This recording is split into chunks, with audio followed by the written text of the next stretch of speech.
What happens when you mix a classic hack and slash game with the aesthetic and mechanics of traditional pinball games?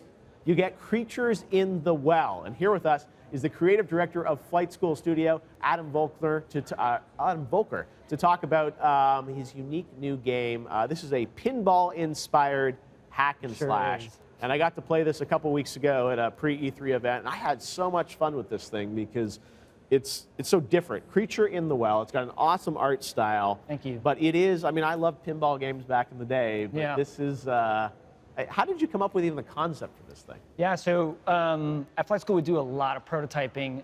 It's always like, what's the weirdest thing we can come up with? What's the different mechanics we can mesh together? And then we test it with the team, and like we had actually a multiplayer game where it was kind of more like an air hockey, but you had a character and we were playing pinball. But we wanted to tell a story with it, so we decided to take that mechanic and build puzzles out of it, and pinball was just such a natural fit visually that we combined the two things together. Again, looks like a regular, just sort of, you know, dungeon hack and slash game, but then as you get into it more, it becomes, it's just such a different experience. And as you can see here, there's this ball, and it's like, as you see, once you strike the ball, you start to get a sense of the bumpers, and again, this goes in so many kind of cool and different directions. Lots of Breakout-inspired mechanics in there. Oh, it's so much fun. So tell us a bit about your studio, people that may not be familiar with it. Tell us about Flight School. So Flight School Studio is about 30 folks, headquartered in Dallas, Texas.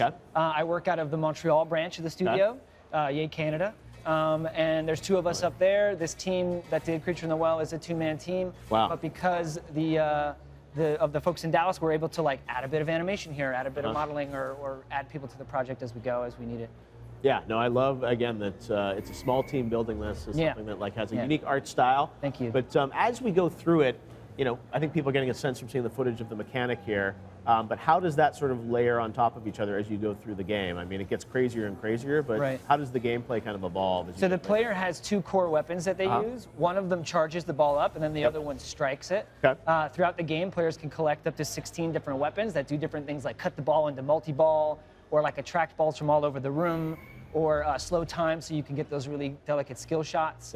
But between those two things, like those are the weapons and like how the core of the gameplay is built on the back of. Wow. No, as I said, it gets more and more complicated as you go through it with all these different levels.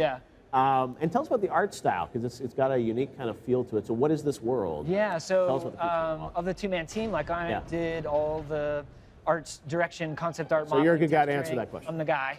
I'm a huge comic book fan, and I tried to build the world based off one of my favorite comic book artists. His name is Mike Mignola.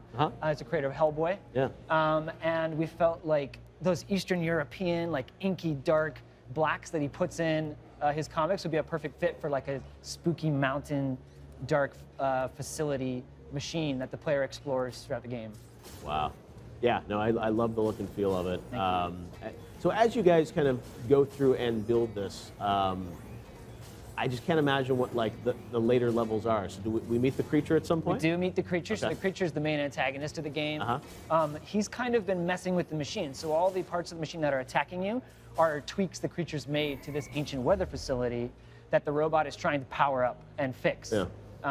He is hundreds of years old, and the machine is hundreds of years old, and the creatures have had a lot of time to like screw up the system and make it attack you. So we have 8 dungeons in the game. Each one of them is built around a different core mechanic.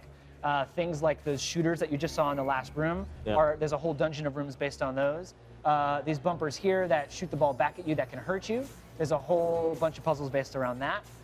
In a previous room, we saw these panels come out of the ground and create this like area on the floor that the player couldn't walk in without getting damaged. We built an entire dungeon around that.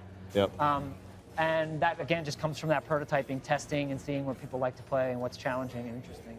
Yeah, no, it's a really, it's a beautiful look. And again, this is the kind of thing where I think people are getting the sense of the gamification of these levels and the balls and the directing angles and whatnot and powering these things up. And it's really about the skill shots. So like, it looks like it would be really easy to button mash your way through. But, no, it's not. When I was playing it, I mean, it's like, I mean, it's the angles and getting the balls together and the timing and everything. That's why, but it's just a different mechanic. When I played this, I'm like, we should show this because it's a different vibe, which we had a lot of fun playing through the demo, so I can't wait to see the full game. It's coming out later this year, or when? Later this summer. Later this summer. Yes. All right, cool. We'll meet the creature. Yes, you will. Later this summer. All right. Well, thanks, Adam. I really appreciate you taking a look at it. Thank you very much. And we'll see more of it at E3. What platform's coming for? It's coming out on PC, Switch, and we have an announcement this week. Okay. Another first-party announcement this week. Okay, stay tuned. There are more platforms. There's another More first-party press platforms, conference, so I'm like, yeah. there's not many first-party press conferences left. So, all right, thank you very much, Adam. Great to see you.